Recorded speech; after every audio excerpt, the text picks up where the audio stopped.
Bonjour mon cher public et bienvenue à mon émission Météo. Tout d'abord, je dois m'excuser pour mon absence la semaine passée.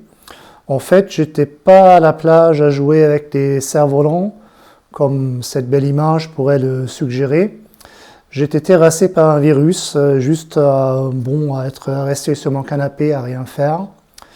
Donc, j'ai dû louper une émission et aujourd'hui c'est la reprise. Donc, au sujet de cette image de fond, je l'aime bien, mais en fait elle est un peu trop colorée, trop agitée pour servir d'image de fond.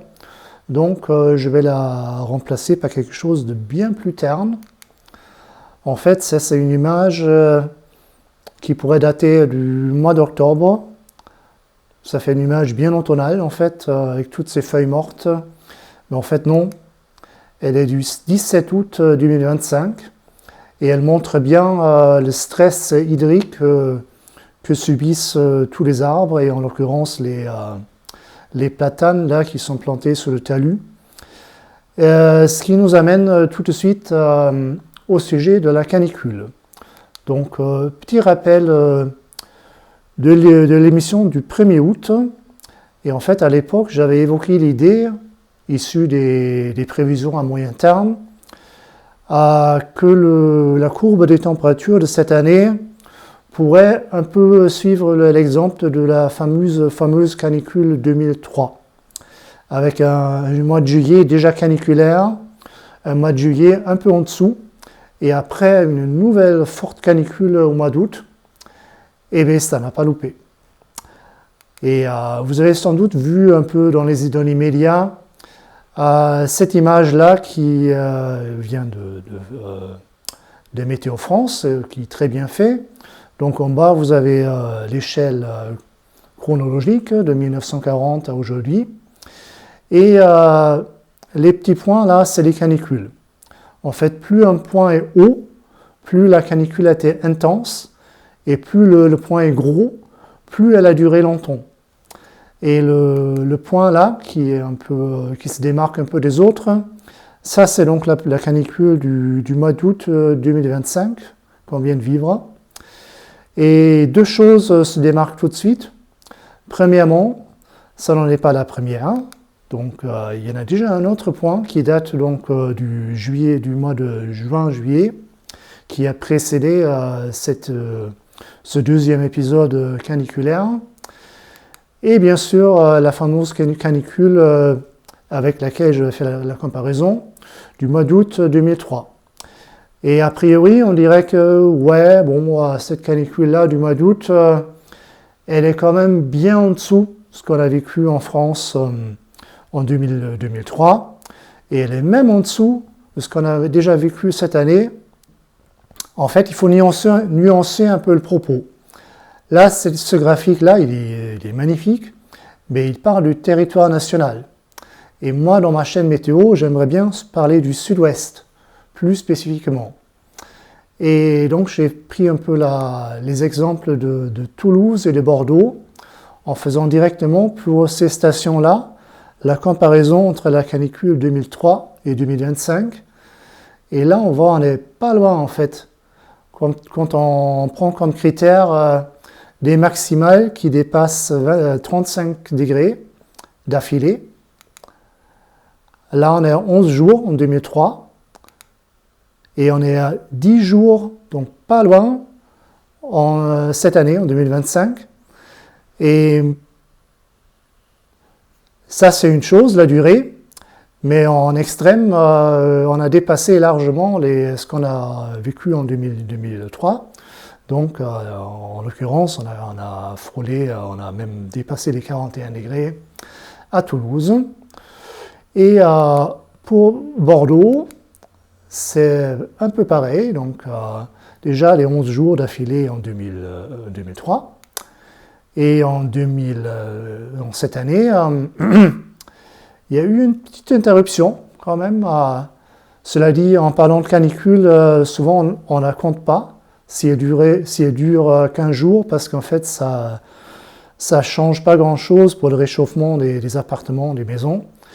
Donc, presque 10 jours à Bordeaux, avec un maximum absolu de 41,6, qui constitue d'ailleurs un record absolu de toute l'historique de la station de Bordeaux. Voilà, voilà. Pour l'ensoleillement, ça change un peu parce que il n'y a pas eu l'émission de la semaine passée, donc j'ai fait le cumul de l'ensoleillement, des heures de soleil, pour 15 jours. Donc du 15 août au 25 août, et avec un trio de tête de Perpignan, La Rochelle et Montpellier. Et en prenant en compte le fait que c'est pour 2 semaines, c'était pas très ensoleillé pour le mois d'août. Donc on peut conclure que la deuxième moitié du mois d'août n'a pas été très ensoleillée.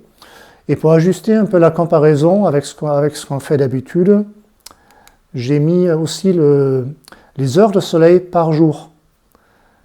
Et là, il y a quand même, pour le mois d'août, c'est pas beaucoup, surtout proche de la chaîne pyrénéenne, avec un tout petit 4,4 à Saint-Giron, par exemple.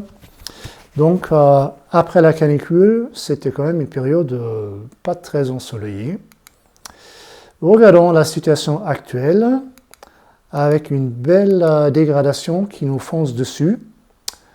Et pour la situation au niveau de la répartition des pressions, ça donne donc un centre dépressionnaire sur l'Atlantique, entre l'Irlande et l'Islande, et on va en reparler. Et cette fois-ci, tout est un peu différent. Pas de bataille des modèles, parce que je n'ai même pas enregistré les prévisions il y a une semaine. Mais on va parler un peu plus de toute l'histoire qui a mené à la situation actuelle. Et en fait, ça commence le vendredi 22 août, avec cet ouragan-là, Erin, il s'appelle, qui arrive donc tout juste qui est au large de la Terre-Neuve, et qui va ensuite se transformer, donc là, samedi, il est en train de se transformer. On va revenir en arrière un peu, parce que là, on voit bien le caractère tropical, qui est représenté par le fait que tout est rouge dedans. Donc, ça veut dire qu'il est rempli d'air chaud. C'est un cyclone tropical. Et là, il change de nature. On voit très bien qu'il intègre l'air plus frais.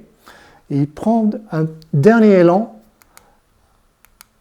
Mais on doit déjà l'appeler l'ex-ouragan, parce qu'un vrai ouragan n'intègre jamais d'air frais. Et quelques jours plus tard, donc lundi, il s'est transformé, on dirait, c'est un disque vinyle qui s'est installé bien entre l'Islande et l'Irlande. Et en fait, c'est vraiment différent. Les cyclones, les dépressions qui sont issues de tempêtes tropicales, parce qu'ils n'ont pas la même dynamique. Si c'était une dépression normale, elle bougerait, nous avons des dégradations sur dégradations. Et là, en fait, c'est un disque qui est là et qui a l'air de vouloir rester. Donc, j'indique bien, donc là, c'est l'Islande, là, c'est l'Irlande. Et regardez bien, ça, c'est lundi, ça, c'est aujourd'hui, et il n'a pas bougé. Et ce qui est vraiment assez bluffant, c'est que quand on regarde les prévisions, eh bien, il va... Donc là, c'est juste pour montrer que ça, c'était avant, ça, c'était au bout de 4 jours, donc il n'a pas trop bougé.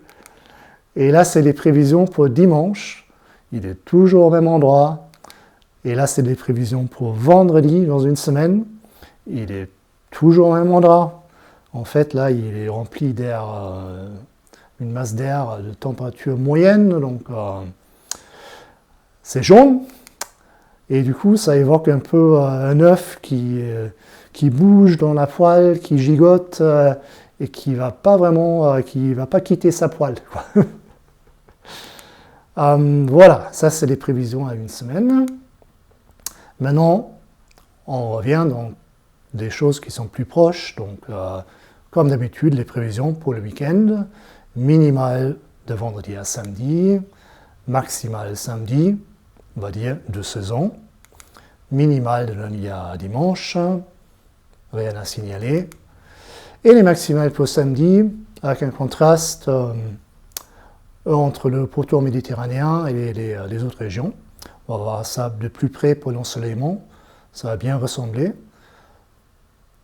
En fait, il y a bien les trois bandes là, et on va les retrouver au milieu de l'ensoleillement.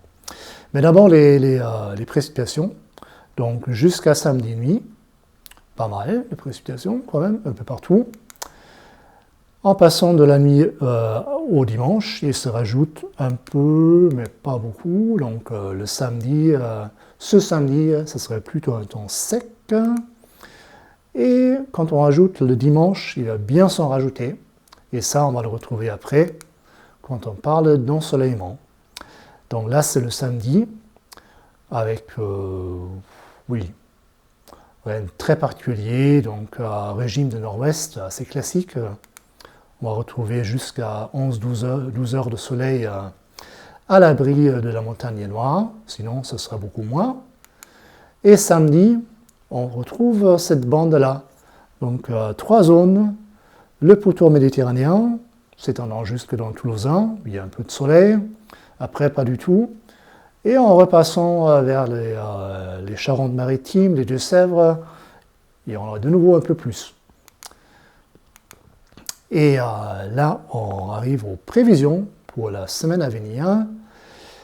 Et là, c'est le cumul d'ensoleillement sur toute la semaine, qui sera encore remarquablement faible, avec seulement 22 heures à Limoges, par exemple. C'est vraiment pas beaucoup pour une semaine. Voilà, on reste toujours à côté de cet anticyclone, l'ex-ouragan, qui nous envoie un air un peu maritime, un peu perturbé, voilà. Et le cumul des précipitations pour toute la semaine, ça donne ça. Donc, de la pluie pour tout le monde un peu, à 2 exceptions. Et comme d'habitude, on va parler justement de ces exceptions-là. On voit un trou à peu près au niveau de Carcassonne, et on voit vraiment une plaque de forte pluie là, dans le Gard, vers Alès. On regardera ça de plus près. Donc là, c'est Carcassonne, toujours avec la ligne verte qui correspond à ce qui est représenté dans les cartes, et la ligne blanche qui représente la moyenne des calculs.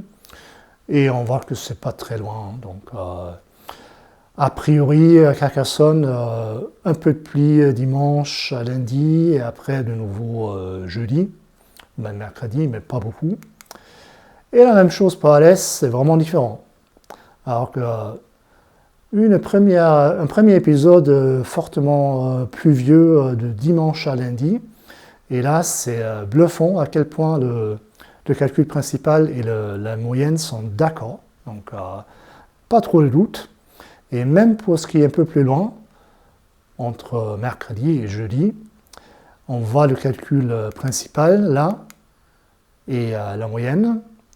Et d'ailleurs, le calcul principal rappelle un peu la cathédrale de Chartres. Et même la moyenne, c'est un gros bloc qui s'annonce là. Cela dit, il faut nuancer le propos. Ça, c'est selon le modèle Icon. Et quand on regarde les autres modèles, il y a le risque de forte pluie, mais pas forcément au même endroit. Il y a certains modèles qui les voient plutôt en Lozère, d'autres plutôt en Aveyron, donc à surveiller en fait. Et pour pouvoir reprendre notre bataille des modèles la semaine prochaine, on enregistre le modèle américain, qu'on a déjà vu tout à l'heure avec le jaune d'œuf là, l'œuf au plat, et le modèle européen qui lui est un peu plus brouillon, on va dire. Il y a plus de chances que de l'air plus chaud remonterait de nouveau depuis l'Afrique vers l'Europe centrale, et l'ex-ouragan se retirerait un peu plus vers le Groenland. On va vérifier ça la semaine prochaine. Et pour vous dire au revoir et bon week-end, je vais remettre la belle image de la Méditerranée avec ses cerfs-volants. Merci d'avoir suivi l'émission jusqu'à la fin, et je vous dis à la semaine prochaine. Au revoir.